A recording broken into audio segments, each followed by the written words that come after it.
Welcome to the Rim Break Rodeo. We hope this video helps. In this video, I will show how to program your Genesis G70 garage door opener. First, locate the 3 home link buttons, usually found on your rearview mirror or overhead console.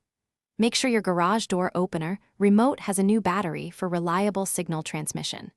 Park your G70 outside the garage, facing the door, to ensure a clear signal during programming.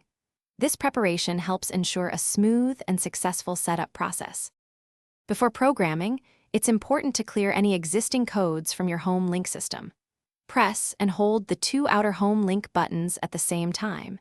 Keep holding them until the home link indicator light begins to flash rapidly. This rapid flashing confirms that the system's memory has been successfully cleared. You are now ready to program a new garage door opener. Now, let's program your remote. Hold your garage door opener remote 1 to 3 inches away from the home link buttons. Simultaneously press and hold the desired home link button you wish to program and the transmit button on your garage door remote. Continue holding both buttons until the home link indicator light changes from a slow flash to a rapid flash or becomes solid. This indicates successful programming.